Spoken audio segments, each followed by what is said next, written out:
Delta corporation and dream 11 को आया है तकरीबन 50,000 करोड़ का नोटिस, जिसमें डेल्टा कॉरपोरेशन को मिला है 16,000 करोड़ का और ड्रीम 11 को मिला है 40,000 करोड़ का नोटिस। क्या ये इंडस्ट्री हो जाएगी बंद? मैं Manish Kumar Sinha cross business boundary में आपका स्वागत करता हूं और अभी तक आपने हमारे चैनल को सब्सक्राइब नहीं किया है जरूर कर लेना, बेल आइकन भी क्लिक कर लेना सो नेक्स्ट वीडियो का नोटिफिकेशन आपको आ जाए।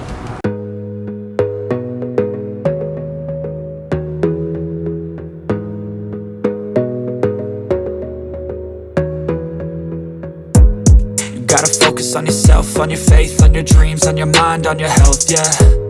You gotta work, never tell, keep your head down, find what you love. GST department ने डेल्टा कॉरपोरेशन को तकरीबन 16,000 करोड़ का नोटिस भेजा है। वहीं पर ड्रीम 11 जो आप और हम हर कोई खेलता है, में भी आपके और हमारे मोबाइल में भी है, इस पर 40,000 करोड़ का नोटिस भेजा है। इसके अलावा जीएसटी डिपार्टमेंट ने बहुत सारे अलग अलग कंपनियों को 2,000 करोड़, 1,000 करोड़, 5,000 करोड़ का नोटिस भेजा है। आज हम बात कर रहे हैं डेल्टा कॉरपोरेशन की।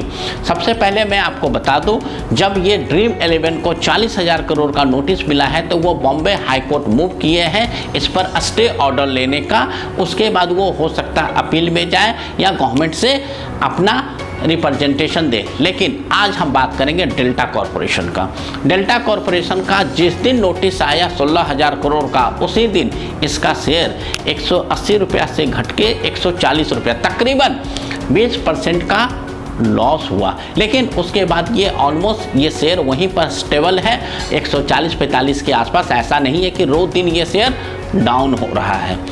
अब दूसरा पक्ष, डेल्टा कॉरपोरेशन 1990 में बना है और ये गेमिंग, गैम्बलिंग, ऑनलाइन गेम, ये सब चीज़ों पर, कैसीनो पर काम कर रहा है, जहां पर मैक्सिमम रेट से जीएसटी लगता है या पहले सर्विस टैक्स था वो लग रहा है।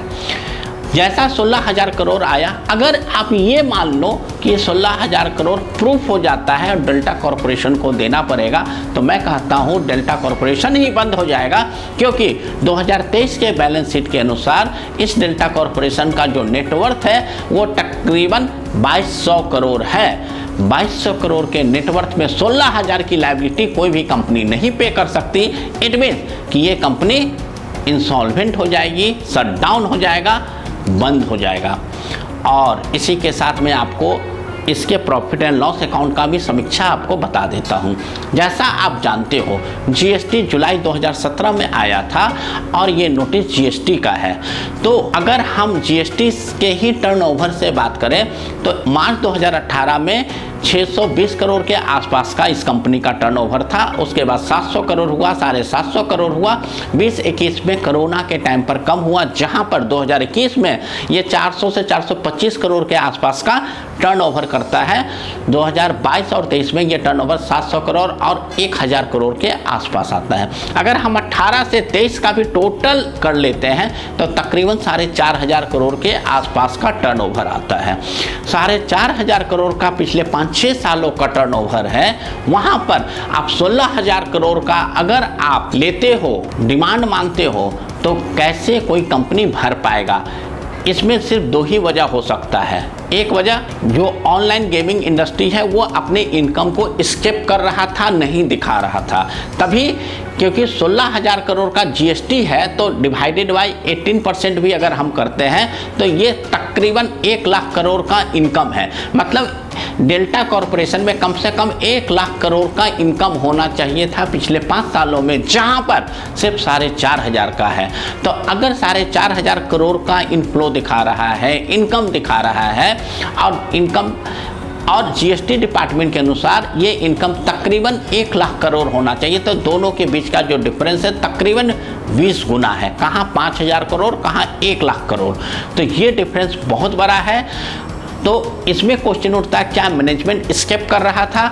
इसमें जितने लोग इन्वॉल्व हैं, इनकम टैक्स का प्रोसीडिंग हुआ, जो GST return time to time file कर रहे थे, तो क्या हर किसी की मिली भगत है? ये सवाल आपके लिए है, आपको ये सोचना है। दूसरा पॉइंट, जैसा मैंने आपको बताया कि इस कंपनी का नेटवर्थ 2023 में तकरीबन 2200 करोड़ है।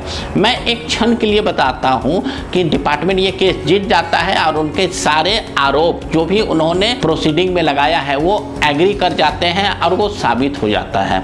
कंपनी कहां से पैसा देगा? कंपनी के पास जो भी बैंक बैलेंस है, जो भी एसेट है, उसको सेल करके ही पैसा देगा या किसी से लोन लेगा। लोन कोई इस कंपनी को अब इसलिए नहीं देगा क्योंकि जब आपका वर्थ ही नहीं है तो आपके वर्थ से 7-8 गुना, क्योंकि आपका इस कंपनी का नेटवर्थ है तकरीबन 2200 करोड़ और आपको लोन चाहिए 16,000 करोड़, 8 गुना आपके पॉकेट से ज़्यादा कोई नहीं देगा। इसका मतलब ये कंपनी होने वाली है बंद। अब आते हैं तीसरे पॉइंट पर। जब ये company month two month GST return file कर रही थी, एनुअल रिटर्न फाइल कर रही थी, तो आपने उस समय क्यों नहीं क्वेश्चन रेज किया? अगर ये आप क्वेश्चन 2018, 19, 20, 21, 22 किसी भी साल में आप रेज कर देते तो हो सकता है जो ऑनलाइन गेमिंग जीएसटी गलत तरीके से लगा रही थी या किसी और अमाउंट पर लगाना था, हो सकता है वो उस समय सुधर जाती और पब्लिक से जीएसटी कलेक्ट कर लेती और गवर्नमेंट को दे देती। इससे गवर्नमेंट को भी रेवेन्यू लूज नहीं होता और ये कंपनी भी चलते रहती। ये कहानी जस्ट लाइक उसी तरीके से है जैसे हम रेड लाइट पर चलते हैं और जो हवलदार होता है, ट्रैफिक पुलिस होता है, वो रेड लाइट पर खड़ा होकर ये नहीं बताएगा कि सर आपका जो कार या मोटरसाइकिल रेड लाइट से जेब्रा क्रॉसिंग से क्रॉस कर रहा है, वो उससे 50 मीटर आगे खड़ा रहेगा।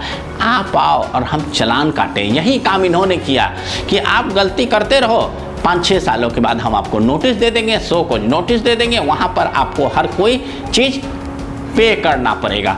तो ये एक गवर्नमेंट का जो मेंटेलिटी है, चाहे वो ट्रैफिक पुलिस का हो या जीएसटी डिपार्टमेंट का हो या इनकम टैक्स डिपार्टमेंट का हो, ये गलत है। क्योंकि अगर किसी ने कोई स्टेप लिया है, कोई गलत काम कर रहा है, आप उसी समय रोको। अगर वो आप उस समय नहीं रोकते हो तो कहीं ना कहीं आपकी इंडस्ट्री, आपके सोसाइटी, आपके एम्प्लॉयमेंट पर खतरा करेगा। क्योंकि अगर डेल्टा कॉरपोरेशन, ड्रीम 11 ऐसी कंपनियां अगर बंद होती हैं तो इनमें जुड़े लोगों का एम्प्लॉयमेंट भी ख़त्म होगा और बाहर के इन्वेस्टर या जो नए प्रमोटर हैं इस गेमिंग इंडस्ट्री में कोई नहीं जाना चाहेंगे। तो दोस्तों ये मेरा एक छोटा सा समीक्षा था डेल्टा कॉरपोरेशन और ड्रीम 11 के बारे में, जहां पर जीएसटी डिपार्टमेंट ने 16,000 करोड़ और 40,000 करोड़ का नोटिस भेजा है। ड्रीम 11 तो हाई कोर्ट में मूव किया है इस पर स्टे लेने का, लेकिन डेल्टा कॉरपोरेशन का अभी ऐसा कोई न्यूज नहीं आया है उनका आगे का एक्शन क्या है। डेफिनेटली वो अपने कंसल्टेंट से बात कर रहे होंगे, लेकिन ये जो खतरा है ऑनलाइन गेमिंग इंडस्ट्री पर बहुत बड़ा है और जो लोग आने वाले थे, जो बिजनेसमैन, जो इन्वेस्टर इस इंडस्ट्री में पैसा लगाने वाले थे, अब वो अगले 2-3 सालों तक, जब तक ये सारे केसों का मामला आ नहीं जाता, रिजल्ट आ नहीं जाता, कोई भी इन्वेस्टर पैसा नहीं लगाएगा। ये सरकार को भी सोचना चाहिए, क्या हम किसी पूरे इंडस्ट्री, पूरे सेक्टर को तबाह कर दें, सारे लोगों को अनएम्प्लॉयड कर दें और एक अच्छा खासा चलता हुआ बिजनेस को बंद कर दें। मैं मनीष कुमार इसी के साथ आपसे इजाज़त लेता हूं और अगर ये वीडियो आपको अच्छा लगा हो तो आप हमारे साथ बने रहें, चैनल को सब्सक्राइब करें, इस वीडियो को लाइक करें और दूसरे के साथ भी शेयर करें। जब तक के लिए नमस्कार और प्रणाम। Audio Jungle।